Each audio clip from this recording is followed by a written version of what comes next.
आज हम लोग बात करने वाले हैं एक बहुत ही रोमांचक क्षेत्र में वैदिक एस्ट्रोलॉजी का राहु इन फर्स्ट हाउस के बारे में आज हम लोग बात करने वाले हैं। आइए जानते हैं कि ये ग्रह हमारे सोच, हमारे स्वास्थ्य एंड दुनिया में जो जो हम चीजें करते हैं उनमें कैसे आकार देता है। राहु की ऊर्जा को सुधारने की शुद्धि क्या है? कर्म ऊर्जा है। अच्छा, पहला भाव क्या होता है पहले इसे ये हम समझते हैं। इसे हम एसेंडेंट या फिर लग्न भी कहते हैं। ये हमारी पर्सनैलिटी को बताता है, ये बताता है कि हम कैसे हैं। यहाँ पे जो भी हाउस बैठेगा वो अपनी क्वालिटीज लेके बैठेगा और उस हाउस की क्वालिटीज हम अपने साथ में गो थ्रू करने लगते हैं लाइफ में। ये हमारे बारे में बताएगा, लोग कैसे हमें देखते हैं ये हमें ये समझाएगा, हमारे हैबिट्स को दर्शाएगा। तो यहाँ पे जो भी प्लैनेट्स बैठेंगे वैसे ही हैबिट्स हम जो है वो अपनी डेली रूटीन में अडेप्ट कर लेते हैं। और जब राहु यहाँ पे बैठ जाता है तो इसके प्रभाव बहुत ही गहरे हो जाते हैं। विशेष रूप से हमारी सेल्फ परसेप्शन चेंज हो जाती है, दूसरों का दृष्टिकोण या फिर पॉइंट ऑफ व्यू जिसको बोलते हैं ये बहुत ज्यादा अलग हो जाता है। आइए इसे एक एग्जाम्पल से समझते हैं। एक मेरे एज का लड़का है जिसका नाम है चंदन। अब उसका जो लग्न है वहाँ पे राहु बैठा हुआ है, मतलब फर्स्ट हाउस में राहु बैठा हुआ है। तो सबसे पहली चीज हमें ये क्या देगा राहु? ये काफी ज्यादा अट्रैक्टिव होगा और ये काफी ज्यादा रहस्यमय भी होगा। और बहुत बार अपने बीच में ये टेंशन में रहता है कि ये मैं क्या बनूं, क्या करूं। अपने अंदर में कसमकस में जिसको रहना बोलता है कि मैं आगे स्टेप क्या लूं, ये चीज करूं कि नहीं करूं, ये मेरे लिए सही है कि नहीं है। एंड यहाँ बैठा हुआ राहु चंदन को गैम्बलिंग और ईगोइस्टिक बहुत ज्यादा बना देगा और खुद की गलतियां ना मानने वाला पर्सनैलिटी बना देता है। और वो सारी की सारी गलतियां औरों में देखता है, अपनी गलती को जल्दी एक्सेप्ट नहीं करेगा। वो अपने आप को ठीक करने से पहले औरों को चेंज करने की, औरों को ठीक करने की चेष्टा करता है, कोशिश करता है। तो ये सब प्रॉब्लम उसके फर्स्ट हाउस राहु में आने से होते हैं उसको। तो उसको क्या करनी चाहिए? चीजें उसके साथ ऐसे उनको क्या करनी चाहिए कि जो राहु उनको नेगेटिवली इफेक्ट दे रहा था वो उसको पॉजिटिवली इफेक्ट देने लगी। और ये जो चीजें वो फेस कर रहा था one by one steps, gambling, सट्टेबाजी, चीज़ों को पॉइंट आउट करने वाला, दूसरों की गलती ना समझने वाला, सेल्फ डाउट वाला, चीज़ें क्या करूँ नहीं करूँ, ये चीज़ों को वो सही दिशा में कैसे लेके जाए। सबसे पहली चीज़ तो इनको इंट्रोस्पेक्शन करना चाहिए और देखना चाहिए कि उनके अंदर में क्या नेगेटिविटी है, कौन सी चीज़ वो बुरी कर रहे हैं और उनको लगता है कि ये चीज़ मैं कर रहा हूँ लेकिन ये चीज़ बुरी चीज़ है। और यदि वो उस प्रॉब्लमेटिक चीज़ को वो पहचान जाता है कि मुझे पता है कि मैं ये चीज़ गलत कर रहा हूँ लेकिन फिर भी मैं कर रहा हूँ, और वो उसे रोक देता है, उसे पहचान जाता है, तो राहु की फर्स्ट हाउस की प्लेसमेंट पूरी बेकार चली जाती है।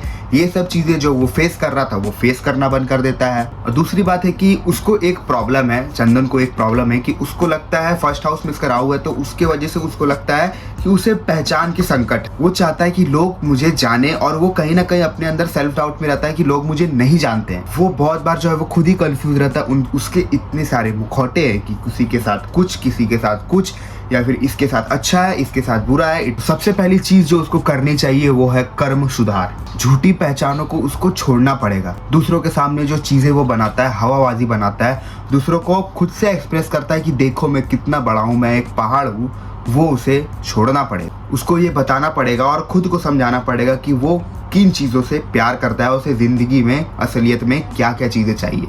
एक बात मैं बताना चाहूँगा, जो मुखौटा होता है वो हर चीज़ों के विपरीत होता है। यहाँ पे इंसान भूल जाता है कि मैं असलियत में हूँ कैसा। उसको इतने मुखौटे चेंज करने पड़ते हैं, हर लोगों के सामने उसका अलग अलग अपना एक पॉइंट ऑफ व्यू है, अलग अलग चेहरा है, तो वो खुद भूल जाता है कि मैं ज़िंदगी में असलियत में हूँ क्या। यानी वो अपने लोगों के बीच में भी बहुत बार एक्टिंग कर रहा होता है और चीज़ों को रियल वे में परस्यू नहीं कर रहा होता है लोगों के सामने। उनको बस करना क्या है, उनको वो सारे के सारे मुखौटे हटाने होते हैं। जैसे वो रियल में है सबके सामने रियल में वैसे ही रही। एक व्यवहार नेचर, रॉ नेचर आपको सबके साथ में रखना है, सबके साथ में वैसे ही संबंध रखना है जिस जैसे संबंध ऑलरेडी सबके साथ में आपके हैं। और किसी एक जन के परसेप्शन आपको अपनी चीज़ें चेंज नहीं करनी है एंड सबके लिए इंडिविजुअली इंसान आपको नहीं रहना है, आपको एक इंसान बन के रहना है। राहु हमें जो है वो इंडिविजुअल इंसान बना देता है, किसी के लिए कुछ और, किसी के लिए कुछ और, किसी के लिए कुछ और।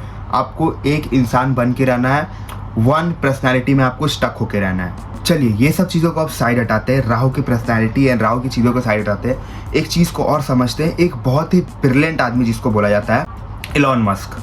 बट उल्टा ये राहु जो है वो उसके गुणों को स्पष्ट रूप से दर्शाता है। ये बहुत बोल्ड है, और राहु का इफेक्ट को ये रूल भी करता है। जैसे बड़े बड़े सपने देखना, सामान्य दृष्टिकोण होता है इनका, मतलब out of the box thinking रखता है। ये राहु के कुछ इफेक्ट्स होते हैं। एम्बिशियस है, क्रिएटिव है, जैसे जैसे उसने काम किए, फॉर एग्जाम्पल SpaceX, उसमें बहुत ज्यादा विल पावर होना चाहिए थिंकिंग की, आउट ऑफ द बॉक्स सोचने की, एंड वो उसकी पॉजिटिव ऊर्जा को दर्शाता है। तो मतलब आप चीज़ों को समझो, अगर आप पॉजिटिव कर लो, लगन में बैठा हुआ राहु को आप पॉजिटिव कर लो, तो चीज़ें कितनी ज़्यादा इंप्रूव हो सकती है। तो आप अब अपने आप को एक सिचुएशन में रखिए, आप दुनिया के सामने जो खुद को दिखा रहे हो और जो आप रियल में खुद हो, क्या रियल में जो आप हो वो आप दुनिया के सामने दिखा रहे हो?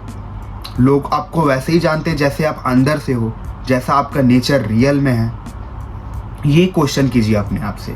तो पहले हाउस में राहु जो है वो 3 चीजें प्रस्तुत करता है, एम्बिशियस, अट्रैक्टिव एंड आइडेंटिफिकेशन। ये तीनों चीज का जब मिश्रण होता है तो एक राहु रूल्ड पर्सन बनता है। फॉर एग्जाम्पल, बच्चों से अपने तनावपूर्ण संबंध देता है, डिजीज देता है, छोटे छोटे क्रॉनिक डिजीज देता है। कभी अचानक से फिर कोई प्रॉब्लम आई, डिजीज आई, फिर अचानक से कोई डिजीज आ गई, फ्रिक्वेंटली जो है वो आपके हेल्थ रिलेटेड प्रॉब्लम्स देता है। एंड जुए एंड सट्टेबाजी की आदत जो छूटे ना छूटे, कोशिश कर लो। आपको कभी कभी खुद से मन होता है कि छोड़ देता हूँ यार, क्यों कर रहा हूँ ये सब, लेकिन फिर भी वो आदत आपके अंदर से ना छूटे।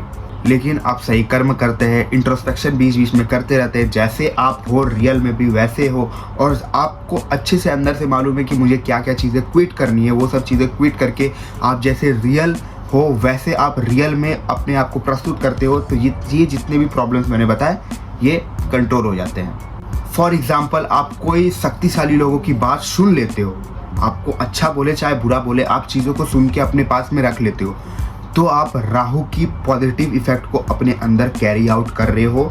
एंड चीज़ों के अगर आप ड्रास्टिकली चेंज करोगे तो पॉजिटिविटी आपको इलॉन मस्क की जैसी देखने को मिल सकती है। एंड अगर आप खजाने की खोज में निकले तो सबसे पहले अपनी तिजोरी लेके निकले, क्योंकि सबसे बड़ा खजाना हम लोग के अंदर ही है। के ढेरों उपाय भी हो सकते हैं, छोटे छोटे उपाय हैं इनके, इन्हें जानने के लिए एंड मुझसे वेरी अफोर्डेबल कंसल्टेशन लेने के लिए आप मुझे कमेंट बॉक्स में पूछ सकते हैं, मैं इसके रेमेडीज़ दे दूंगा।